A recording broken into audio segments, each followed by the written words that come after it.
سلام اور آداب، آپ سب کو یونٹی آف ہیومینٹی میں خوش آمدید۔ امید ہے آپ سب خیریت سے ہوں گے۔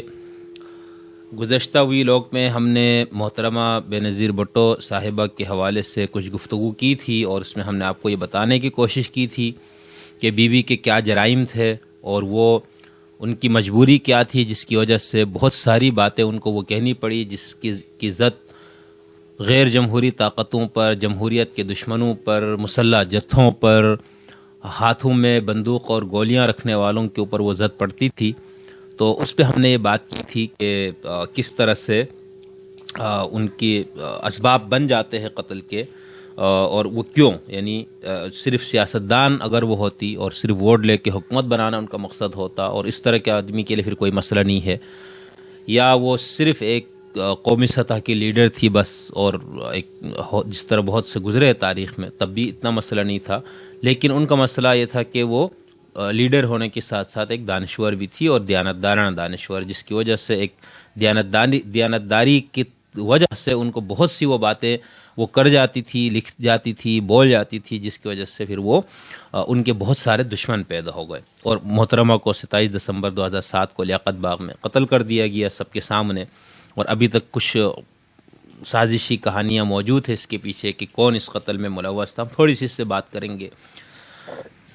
اگر ہم محترمہ کے جو سیاسی مخالفین ہیں ان کو دیکھیں تو جتنی بھی پارٹیاں اس وقت الیکشن میں حصہ لے رہی تھی اس وقت یا اب بھی جو موجود ہے، تو ان میں سے کوئی بھی پارٹی اس طرح سے نہیں ہے جس کے اوپر اس طرح کا کوئی الزام لگایا جا سکے کہ اس پارٹی نے سیاسی مخالفت کی بنیاد پر بیوی کو قتل کیا۔ اس کو تو بالکل، یعنی نہ آج تک کسی نے اس پہ بات کی، نہ یہ اس پہ بات ہو سکتی ہے، یہ امکان نہیں ہے اس بات کا، ٹھیک ہے۔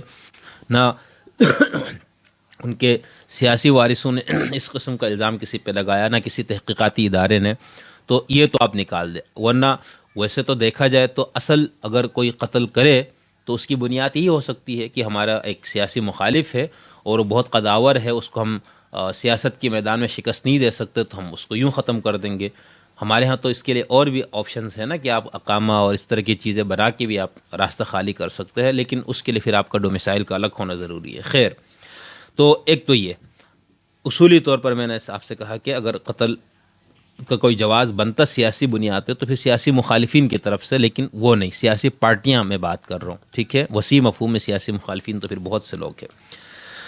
اچھا، ابھی تک جو تحقیقات ہوئی یا بینظیر صاحبہ کے قتل کے لمحے سے لے کر ابھی تک جو اس کے اوپر سازشی نظریات سامنے آئے، جن مختلف لوگوں پر، مختلف اداروں پر، مختلف تحریکوں اور تنظیموں پر جو الزامات لگتے رہے، اس کی ایک فہرست موجود ہے۔ مثال کے طور پر اس میں امریکہ کا بھی نام لیا گیا، ایک الزام اس پہ لگایا گیا، ایک پرویز مشرف کے اوپر اور اس کے جو حواری تھے ان پہ، اسی طرح زرداری کے اوپر بھی بہت سے لوگ الزام لگا دیتے ہیں، اسی طرح خفیہ ایجنسی پہ الزام ہے، ٹھیک ہے، اسی طرح طالبان اور القاعدہ اور اس طرح کے جو مسلح جتھے ہیں ان کے اوپر۔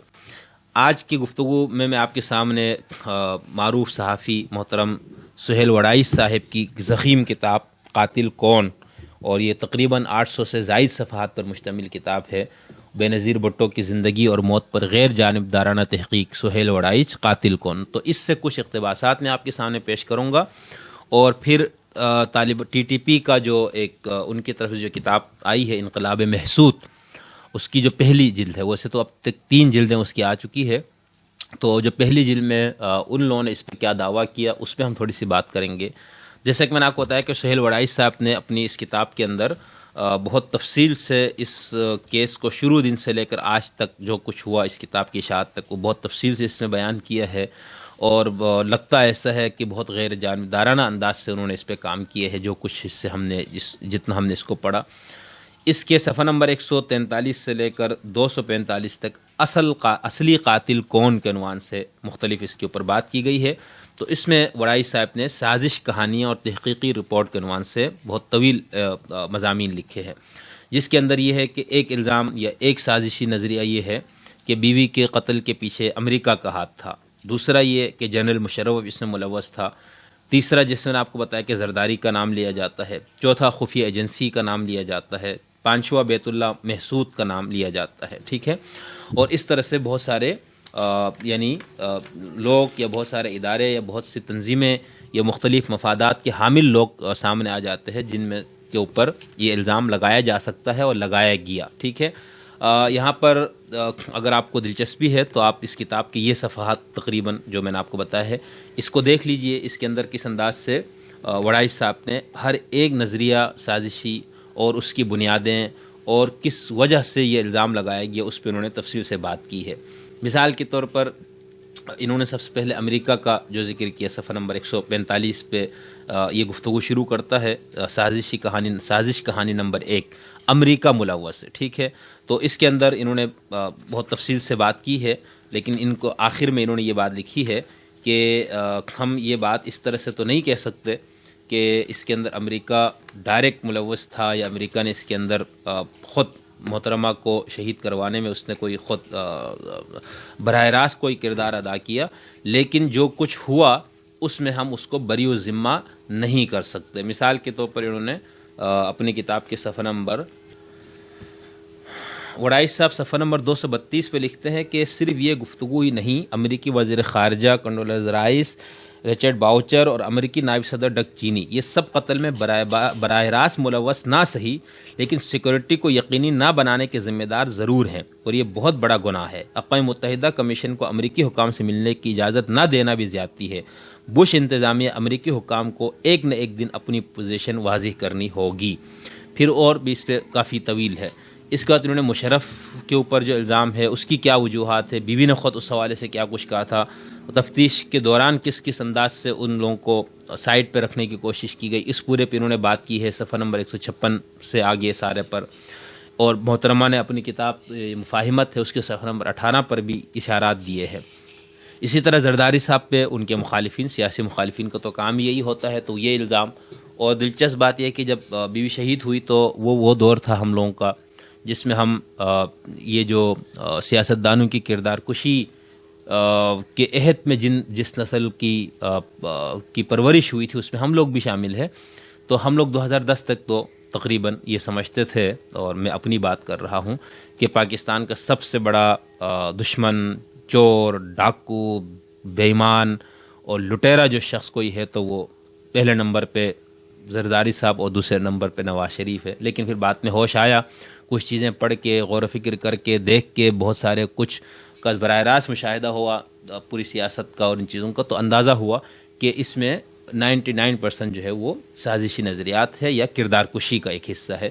تو ہم بھی اس وقت اسی بات میں تھے کہ ہاں اس میں تو اچھا. اب سب سے بڑی دلیل جو دی جاتی ہے زرداری کا کہ فائدہ ان کو، حالانکہ دیکھا جائے تو فائدہ ان قوتوں کو ہوا ہے جو پاکستان میں جمہوریت نہیں چاہتی، ان قوتوں کو ہوا جو پاکستان میں انتہا پسندی کو فروغ دینا چاہتی ہیں، ان لوگوں کا ہوا جو اس ملک کے اندر ایک مستحکم جمہوری حکومت اور اس کے ذریعے سے عوام کے لیے سہولیات کی دستیابی کو یقینی نہ بنانا چاہتی ہے، ان قوتوں کو فائدہ ہوا ہے. باقی اگر آپ کا یہ خیال ہے کہ زرداری کو اس کا یہ فائدہ ہوا تو ٹھیک ہے، وہ آپ کو ایک نقطہ نظر ہے. تو اس پہ انہوں نے بات کی. اور پھر اس کے بعد وڑائچ صاحب نے خفیہ ایجنسی اور اس حوالے سے بہت کچھ لکھا ہے اس کے اندر کہ کس انداز سے یا کیا وہ وجوہات ہے جن کی بنیاد پر خفیہ ایجنسی کے اوپر، اسٹیبلشمنٹ کے اوپر ان پہ یہ الزام لگ سکتا ہے یا لگایا گیا ہے. ٹھیک ہے. یہ بہت تفصیل کے ساتھ صفحہ نمبر 202 سے آگے سازش کہانی نمبر 4 ہے، خفیہ ایجنسی ملوث ہے. تو اس میں وہ لکھتے ہیں کہ پاکستان میں ہر بڑے سیاسی واقعے کے بارے میں تاثر یہی ہوتا ہے کہ خفیہ ایجنسیاں ملوث ہیں. یہاں اسٹیبلشمنٹ اس قدر مضبوط ہے کہ ہر بڑے واقعے اور ہر سازش کے پیچھے ایجنسیوں کا کردار سمجھا جاتا ہے. پہلے پاکستانی وزیر اعظم لیاقت علی خان کا قتل ہو یا جمہوری حکومتوں کا تیا پانچا، ہر ایک میں ایجنسیوں کا نام آتا رہا. ایجنسیوں یا اسٹیبلشمنٹ سے پاکستان میں مراد فوج کی طاقت ہے. فوج اپنی طاقت کو خفیہ ایجنسیوں اور ریاستی اداروں کے ذریعے عمل میں لاتی ہے. بھٹو خاندان پر ایجنسیوں کی خصوصی نظر کرم رہی ہے.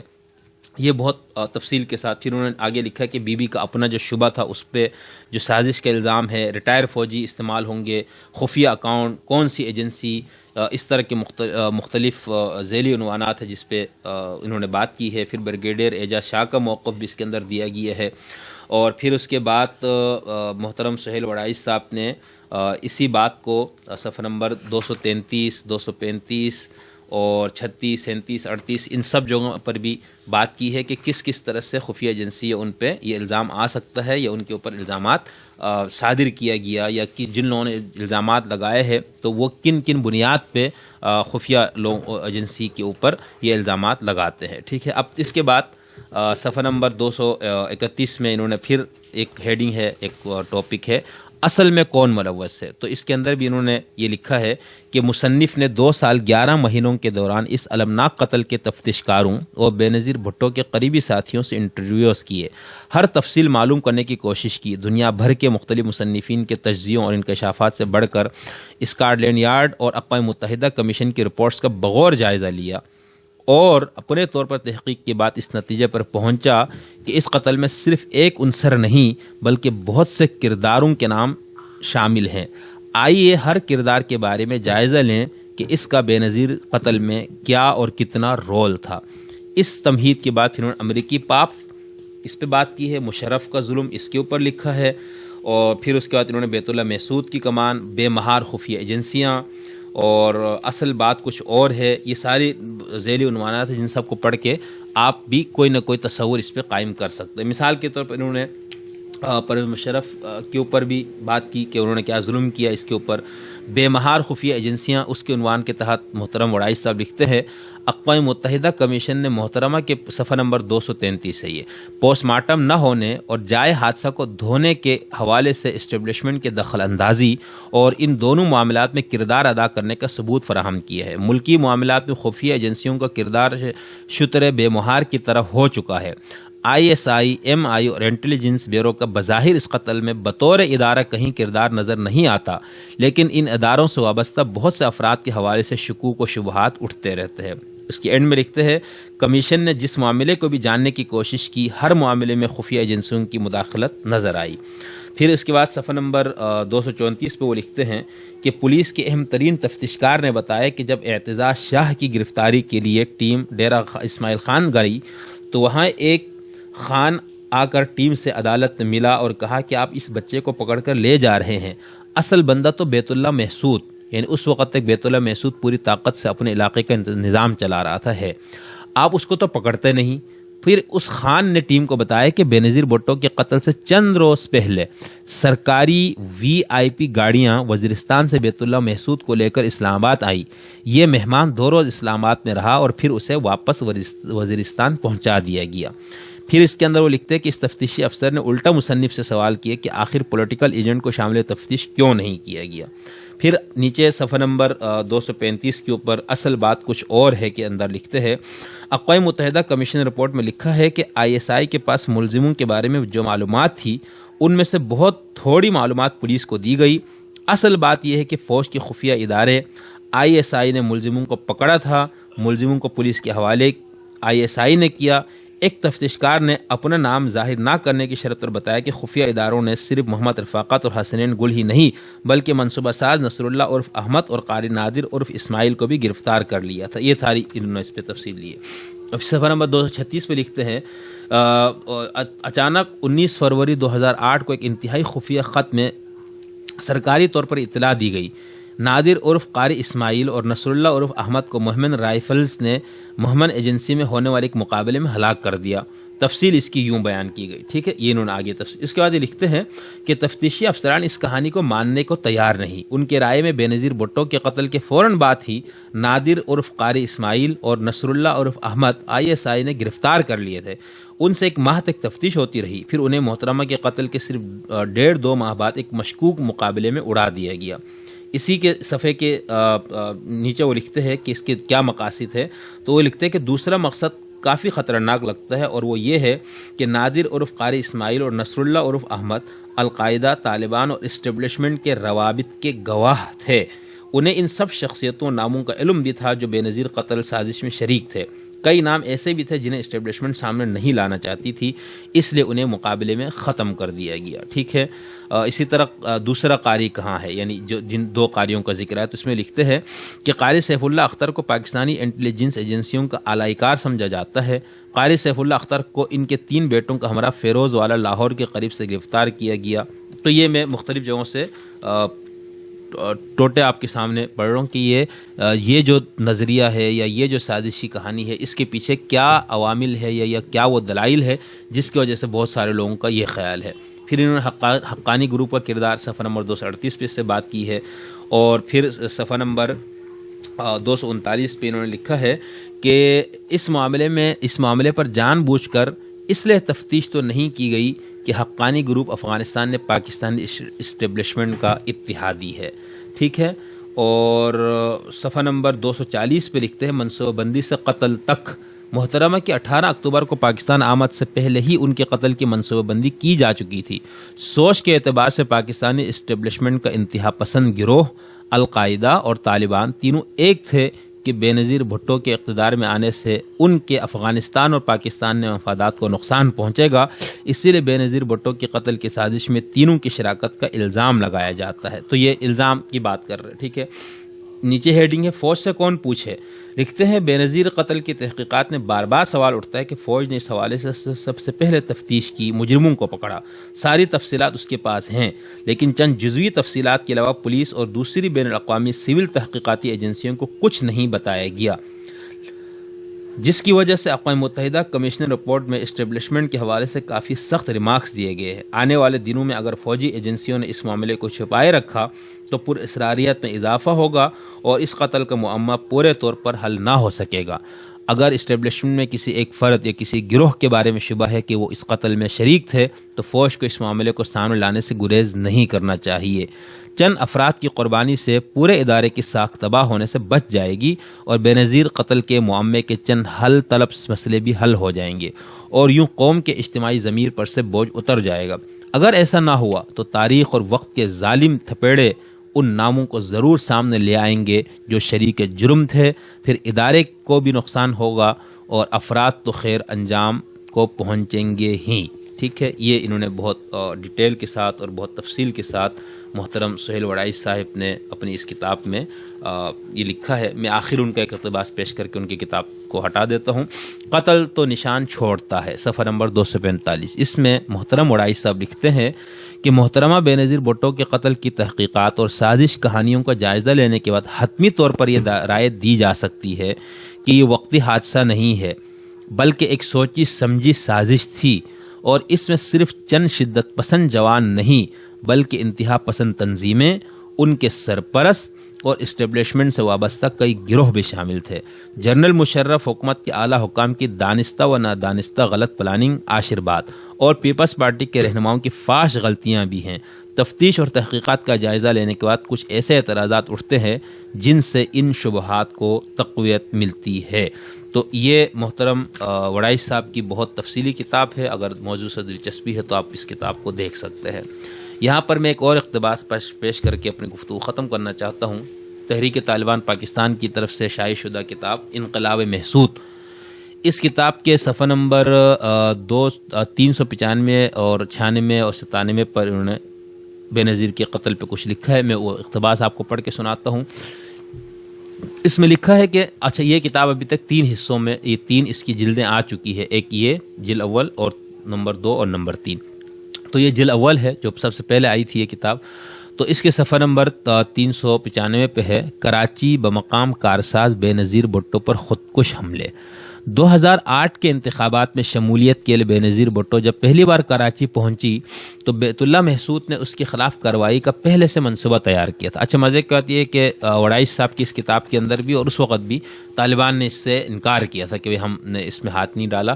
اور اس میں بھی جو ان کے ترجمان یا ان کے میڈیا سینٹر سے جو معلومات جمع کی وڑائچ صاحب نے وہ اس کے اندر تفصیل سے موجود ہے, جس کے اندر وہ آئے بائیں شائیں کرتے ہیں اور بالکل مسترد کرتے ہیں کہ ہم کیوں قتل کریں گے, ہمیں کیا ملے گا, ایک خاتون تھی, اس کی کوئی حیثیت نہیں تھی. تو اس طرح کی بات اور اس وقت تردید بھی ہوتی رہی.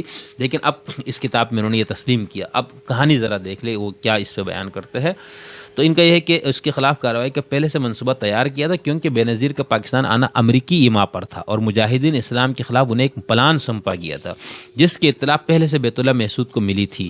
اس پلان کا اہم جز یہ تھا کہ امریکہ بینظیر بھٹو کو اچھی طرح جانتی تھی کہ وہ عوام اور فوج کو ساتھ لے کر دہشت گردی کے خلاف مضبوط حکومت قائم کر سکتی ہے، اور پاکستان مکمل ایک امریکی ریاست کی فکر لے کر آ رہی تھی۔ چنانچہ امریکہ کے اس مقصد کو ناکام بنانے کے لیے اکتوبر 2007 میں عید الفطر کے چند دن بعد جب بینظیر بھٹو کراچی پہنچی تو بمقام کارساز 2 فدائیین محسود رحمۃ اللہ محسود نے ان کی جلوس پر خودکش حملے کیے۔ اس کے بعد انہوں نے آگے لکھا ہے کہ یہ جو خودکش حملہ ہے یہ ناکام کس طرح سے ہوا، ٹھیک ہے۔ ایک یہ اب جو بینظیر بھٹو پر راولپنڈی لیاقت باغ میں حملہ، یہ کتاب کا صفحہ نمبر 396، ویسے یہ کتاب کو تقریباً 700 صفحے پر مشتمل کتاب ہے، یہ انقلاب محسود۔ اس کے اندر انہوں نے اپنی ساری کارروائیوں کی تفصیل، وجوہات، دلائل، یہ سب چیزیں پیش کی ہوئی ہے۔ ایک پاکستان میں پیغام پاکستان کے عنوان سے ریاست نے ایک کتابچہ شائع کیا ہے، اس کا بھی جواب DTP نے دیا، اس پہ ہم پھر کبھی تفصیل سے ویلاگ کریں گے۔ اور یہ جو انقلاب محسود کا تیسرا حصہ ہے اس کے اندر بھی انہوں نے جو حکومت پاکستان کی طرف سے شائع شدہ پیغام پاکستان نامی ایک دستاویز ہے اس کے اوپر تنقید کی ہے، اور اس کو دلائل سے انہوں نے غلط ثابت کرنے کی کوشش کی۔ بہرحال یہ اس پہ ہم بات کریں گے۔ اور یہاں پر انہوں نے پھر میں آپ کو جو بتا رہا تھا کہ خودکش حملے، اس میں جو آیا کہ دوسرا جو حملہ یعنی لیاقت باغ میں، اس کے حوالے سے لکھتے ہیں کہ 27 دسمبر 2007 کو فدائی بلال شہید عرف سعید اور فدائی اکرام اللہ راولپنڈی میں حاضر تھے۔ جب بینظیر بھٹو کا جلوس لیاقت باغ پہنچا تو فدائی بلال عرف سعید نے پہل پستول کی گولی سے بینظیر بھٹو کو نشانہ بنایا، جبکہ پستول کی گولی اس کی گردن میں جا لگی۔ بعد ازاں اس فدائی بمبار نے اپنے جسم سے باندھی بارودی جیکٹ سے اتنا زوردار دھماکہ کیا کہ جلوس میں شریک لوگوں کے پرخچے اڑ گئے۔ میڈیا رپورٹ کے مطابق اس حملے میں 24 افراد ہلاک ہوئے اور 20ویں زخمی ہوئے۔ اس دھماکے سے پورا پاکستان ہل گیا۔ پرتشدد مظاہروں میں 139 ہلاکتیں ہوئی، جن میں 4 پولیس آفیسر شامل تھے۔ اس سے پہلے کراچی میں بھی بینظیر بھٹو کو نشانہ بنایا تھا، لیکن اس میں بال بچ گئی۔ اس کے باوجود حکومت کی طرف سے انہیں خاطر خواہ سیکورٹی فراہم نہ کی گئی، جس کی وجہ سے فدائیین کی بڑی آسانی سے اس تک رسائی ہوئی۔ بات ٹھیک ہے، یہ بات محترمہ نے بھی لکھی ہے، اور یہ بات سہیل وڑائچ صاحب نے بھی اور بیوی نے جب پہلا حملہ ہوا اس کا جو خط لکھا اور جو بتایا اپنی اس کتاب مفاہمت کے اندر صفحہ نمبر 18 آپ پڑھ لیجئے گا، تو اس کے اندر بھی انہوں نے یہی بات کی ہے۔ تو یہاں پر یہ ایک بتا رہے کہ دھماکے کے بعد کارروائی کے تمام تر نشانات اور علامات مٹا دیے کہ بالکل یہ بات ٹھیک ہے، ایسا ہی ہوا تھا۔ اس کے اندر بھی سب سے بڑا سوال یہی کہ کیوں، اور جو اس کی توجیہ دی گئی وہ انتہائی عذر گناہ بدتر از گناہ والا ہے، ٹھیک ہے، تاکہ تحقیق میں ثبوت کسی کو ہاتھ نہ آئے، جس سے معلوم ہوا کہ پرویز مشرف حکومت اور ISI بینظیر بھٹو کو صفحہ ہستی سے مٹانے پر رضامند تھے، کیونکہ اس سے قبل بینظیر نے پاکستانی فوج اور خفیہ ادارے ISI کی بھارت میں خلفشار پیدا کرنے کا راز بھارت کو دیا تھا، جس کی وجہ سے وہ ملک دشمن قرار دے دی گئی تھی، اور اس پروگرام میں شامل فدائی اکرام اللہ وہاں سے نکلنے میں کامیاب ہوئے، جو تاحال بقید حیات ہے۔ اور یہ تقریباً 2016 یا 17 میں یہ کتاب 18 میں یہ کتاب آئی ہے، اور ان کا تعلق حلقہ مکین سے ہے، اور فدائی بلال شہید کا تعلق حلقہ بدر سے تھا۔ مولوی عمران صاحب کے بقول اس کارروائی میں میری معاونت احمد، قاری اسماعیل، ملا احسان وغیرہ نے کی۔ 2008 میں CIA نے تحقیق مکمل کر کے بینظیر کی قتل میں TTP کو ملوث قرار دے دیا، لیکن اس وقت کے تحریک طالبان کے امیر بیت اللہ محسود نے بینظیر قتل سے انکار کیا اور یہ کہا کہ بینظیر کے والد بھٹو اور ان کے بھائیوں کے جو لوگ قاتل ہے وہی بینظیر کے بھی قاتل ہے، جبکہ تاحال 27 دسمبر 2017 تک محسود قیادت بینظیر بھٹو پر حملوں سے انکار کرتے چلے آئے ہیں۔ تو یہ TTP والوں کا نقطۂ نظر ان کی اپنی کتاب سے میں نے آپ کے سامنے پیش کیا، اور جیسا کہ میں نے آپ سے یہ کہا تھا کہ سہیل وڑائچ صاحب کی یہ جو کتاب جس کا میں نے آخری ایک اقتباس پڑھا تھا میں دوبارہ پڑھ لیتا ہوں، باقی اقتباسات اور یہ جو انقلاب محسود والوں نے جو بات کی ان سب کو ملا کے آپ دیکھ لیجئے کہاں پر بات پہنچتی ہے۔ میں دوبارہ وہ اقتباس پڑھ رہا ہوں، صفحہ نمبر 245 سہیل وڑائچ صاحب کی کتاب سے۔ محترمہ بینظیر بھٹو کے قتل کی تحقیقات اور سازش کہانیوں کا جائزہ لینے کے بعد حتمی طور پر یہ رائے دی جا سکتی ہے کہ یہ وقتی حادثہ نہیں بلکہ ایک سوچی سمجھی سازش تھی، اور اس میں صرف چند شدت پسند جوان نہیں بلکہ انتہا پسند تنظیمیں، ان کے سرپرست اور اسٹیبلشمنٹ سے وابستہ کئی گروہ بھی شامل تھے۔ مشرف حکومت کے اعلیٰ حکام کی دانستہ غلط پلاننگ، عاشر بات اور پیپلز پارٹی کے رہنماؤں کی فاش غلطیاں بھی ہیں۔ تفتیش اور تحقیقات کا جائزہ لینے کے بعد کچھ ایسے اعتراضات اٹھتے ہیں جن سے ان شبہات کو تقویت ملتی ہے. ٹھیک ہے, تو جیسے میں نے اس سے پچھلی گفتگو میں آپ سے کہا تھا کہ بیوی ایک سیاستدان، ایک سیاسی لیڈر اور ایک دانشور سیاسی لیڈر اور ایک دیانتدار دانشور سیاسی لیڈر ہونے کی وجہ سے ان کے بہت سارے دشمن پیدا ہو چکے تھے. ٹھیک ہے, وہ جو بات ٹھیک سمجھتی تھی اس کو ببانگ دہل علی الاعلان لے تو لال کے بغیر کہہ دیتی تھی، لکھ دیتی تھی، جس کی وجہ سے یہ ہوا. اور اسی چیز کی وراثت ہمیں اس کی چھوٹی ہلکی پھلکی جھلک کبھی کبھار بلاول صاحب کے بیانات اور خیالات میں اس کی جھلک نظر آتی ہے. لیکن ظاہر بات ہے زرداری نے ایک اجلاس میں کہا تھا جس پہ نون لیگ والے ناراض ہوئے کہ میرا تو ایک بیٹا ہے، میں اس کو نہیں قربان کر سکتا.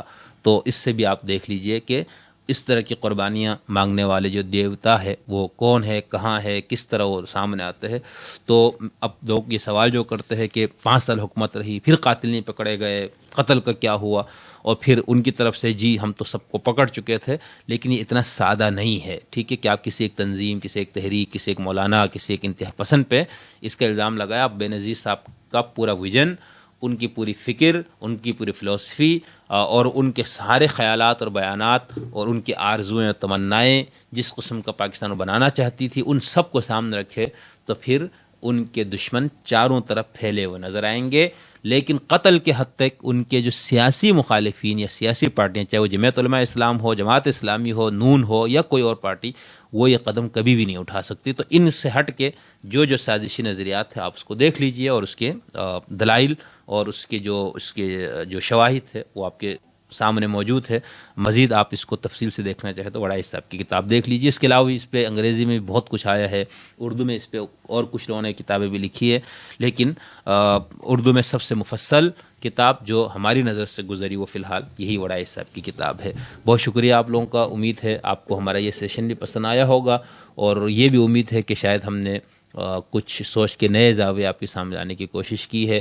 آج کا یہ دکھ بھرا دن جو ہے وہ ہم سب کے لیے من حیث انسانی ناطے، انسانیت کے ناطے بہت دکھ کی بات ہے، اور ایک سیاسی نظریات میں دلچسپی رکھنے کے حوالے سے ہمارے لیے، اور پھر بلتستان جیسے علاقے سے ہونے کی وجہ سے خاص طور پر بھٹو فیملی اور ان کے ساتھ جو کچھ ہوا یا ہوتا ہے وہ ہمارے لیے زیادہ دکھ کی بات ہے.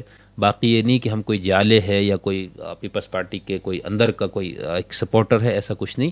صرف ایک جن خیالات کی وجہ سے ہمیں جو سیاسی رہنما پسند آتے ہیں تو اس میں سے محترمہ بینظیر بھٹو سارے فہرست تھے. تو اس وجہ سے ہم نے کوشش کی کہ آج کچھ گفتگو اس حوالے سے کی جائے. بہت شکریہ.